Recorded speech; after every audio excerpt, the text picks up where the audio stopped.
It is Tuesday, September 22nd, 2015. I am Doug Neill, and this is Verbal to Visual Video.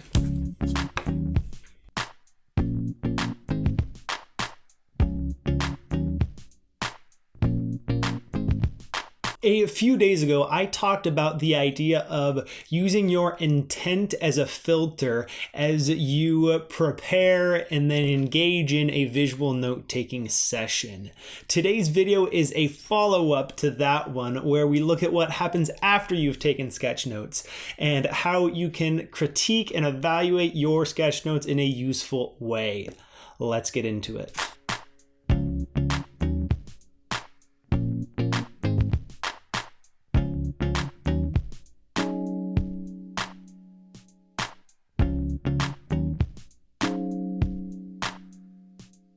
To get us started here, I'm actually going to share two ways not to critique your sketch notes. And these are two things that I see fairly frequently. So pay attention to see if you do these things, and we'll address what to do if that is the case. One of the most dangerous things that you can do is automatically compare your latest sketch notes to those that you see others sharing online, on Instagram, on Twitter, on Pinterest, and judging the worth of your sketch note based on how it compares to those that you see. That does you no good whatsoever. It takes the attention away from what you got out of that sketchnoting experience and gives far too much attention to what others are doing.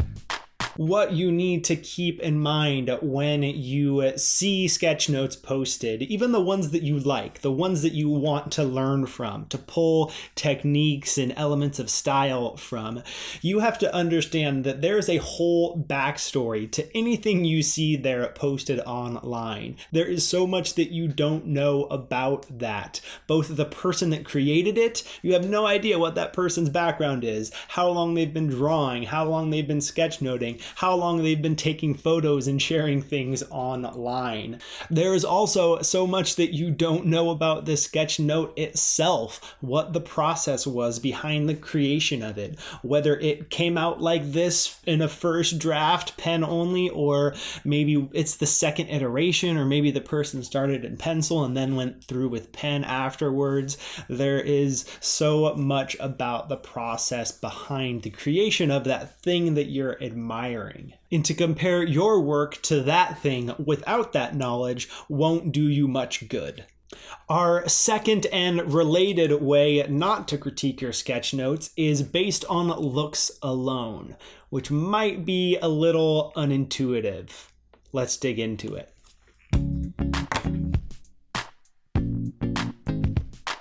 I think that you would be doing yourself a disservice if you only critiqued your sketch notes based on how they look. Yes, sketchnoting is a visual thing, and it results in this visual artifact of the ideas that you are thinking about and capturing. But what's important to understand is that there are a lot of things going on inside your brain and the rest of your body while you are taking those visual notes. And it's what goes on inside your brain that is just as important as what makes it onto the page. Let me show you an example.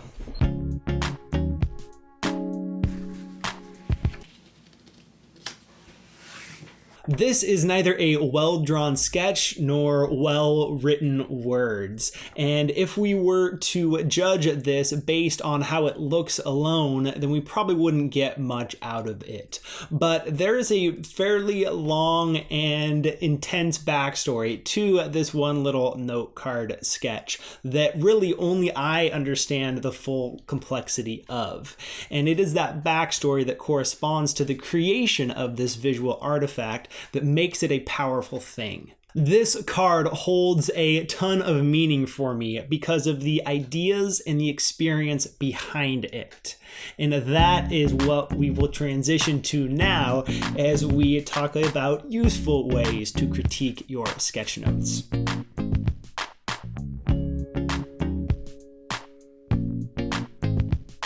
We are going to take two approaches to this question of how to critique your sketch notes. And the first approach is an emotional one. What you are feeling during any particular experience or event in your life has as much, if not more, impact on one, the way you interpret that experience, and two, the way you remember it. So paying attention to your emotions and to the meaning behind whatever is going on while you're getting these ideas down, that is a worthwhile thing to pay attention to. So no matter what ultimately makes it onto the page and how those ideas look, ask yourself the question, was the experience meaningful?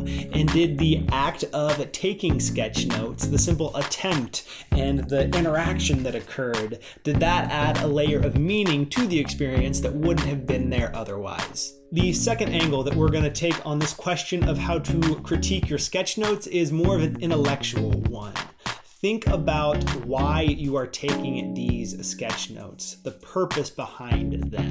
This is a question that still has some heart to it, but it is also more rooted in what is going on inside of your brain and what you hope to get out of the experience. To better get at that intellectual side of this question, ask yourself, did your visual notes serve their purpose?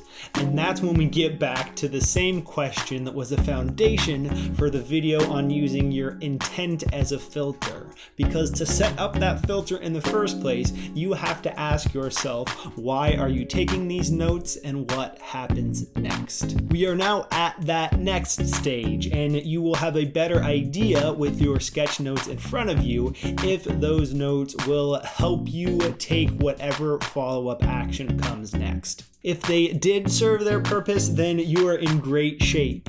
But even if they didn't, at least you now can ask the next and more interesting question of why didn't they serve that purpose that you hoped that they would serve? And what could you maybe do differently next time so that they better serve that purpose? What new skills could you learn or techniques could you try applying? So there is a little bit of a pet peeve that I have developed related to giving people feedback on their sketch notes. And it has to do with the way that folks ask for feedback. And I want to say up front, don't feel bad if you have asked this question, because in all honesty, I probably have asked it myself. And that question is this: how do my sketch notes look? Frankly, I don't really care what your sketch notes look like. What I care about is what impact those sketch notes have on your life.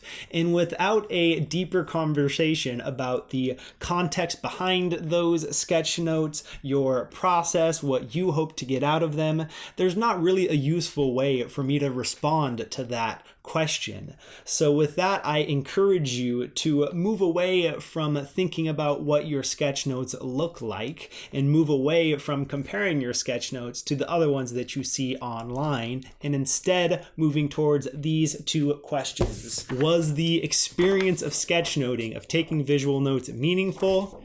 And did those notes serve their purpose? Those are the questions worth asking. Those are the much more interesting questions than the other ones that we have mentioned. So focus on them and let those guide your future efforts.